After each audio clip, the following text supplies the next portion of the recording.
রাজধানীতে টানা ভারী বর্ষণের ফলে মিরপুর ১১ নম্বর এলাকার বাউনিয়াবাদ, কলাবাগান বস্তি ও পোড়াবস্তির নির্মাঞ্চলে সৃষ্টি হয়েছে ব্যাপক জলাবদ্ধতার। এতে চরম দুর্ভোগে পড়েছেন এলাকার নিম্ন আয়ের বাসিন্দারা। এ অবস্থায় মাননীয় যুব ও ক্রীড়া বিষয়ক প্রতিমন্ত্রী আমিনুল হকের নির্দেশনায় বাউনিয়াবাদ উন্নয়ন কমিটির আহ্বায়ক আশরাফ আলী গাজী ক্ষতিগ্রস্ত এলাকায় গিয়ে বন্যা কবলিত মানুষদের খোঁজখবর নেন।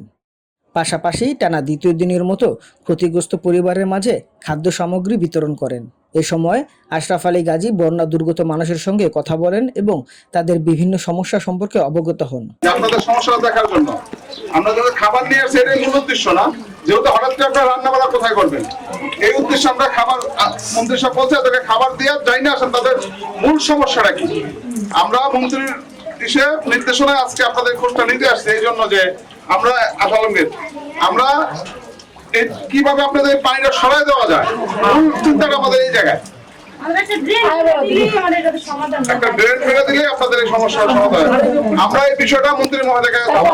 জলবদ্ধতা নিরসন ও ক্ষতিগ্রস্ত মানুষের প্রয়োজনীয় সহায়তা নিশ্চিত করতে সংশ্লিষ্টদের দৃষ্টি আকর্ষণ করেন। একই সঙ্গে তিনি দুর্যোগে ক্ষতিগ্রস্ত মানুষের পাশে থাকার আশ্বাস দেন। ক্ষতিগ্রস্ত পরিবারের কয়েকজন সদস্য অভিযোগ করেন, দুর্যোগের এই সময়ে তারা তাদের নির্বাচিত জনপ্রতিনিধির কাছ থেকে প্রত্যাশিত সহায়তা ও খোঁজখবর পাননি। বাতেন সাহেব না কে বাস হয়েছে আমরা জানি না, আজ পর্যন্ত আমাদের এই যে ডুববে আমরা মরে যাই, আমাকে আজ পর্যন্ত দেখতে হয় না কিভাবে আসি আমরা। আজকে যদি আমিনুল হক থাকতো তাহলে আমরা ডুবলো হ্যাঁ আইয়া দেখতো, তারপরে হ্যাঁ আইয়া অনেক যে কিচির মিচির দিয়া যায় যেটুক করে এটুকুই আমাকে শুক্রিয়া আলহামদুলিল্লাহ, কারণ আমরা অনেক অসহায়। আমাকে এরকম দেশে বাড়িঘর নাই যে আমরা ওখানে পানি উঠছে হ্যাঁ জানবো, আমরা নদী ভাঙ্গা মানুষ, আমার মতন অসহায় কেউ নেই। মনে করেন অসহায়ের কারণে তার যে বস্তিতে রয়েছে গুয়ের পানি ব্যবহার করতে হয়।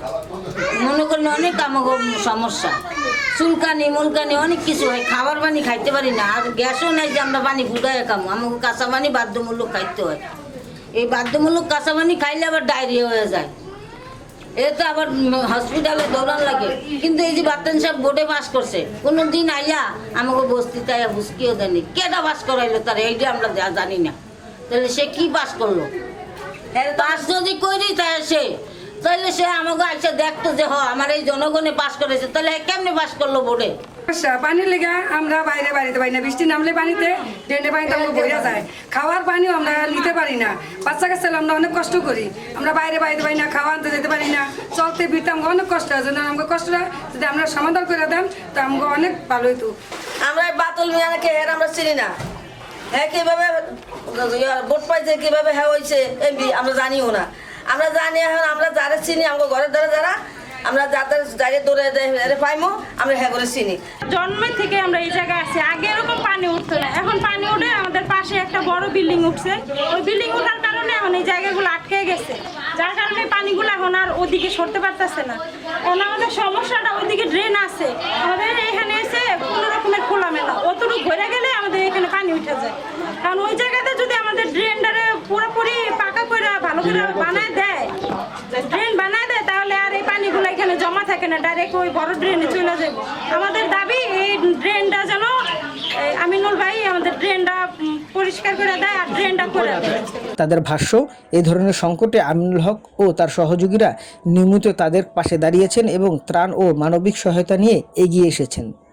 তাই ভবিষ্যতে জনগণের পাশে থেকে কাজ করবেন এমন জনপ্রতিনিধিকেই তারা দেখতে চান। তবে এসব অভিযোগের বিষয়ে সংশ্লিষ্ট জনপ্রতিনিধির বক্তব্য তাৎক্ষণিকভাবে পাওয়া যায়নি।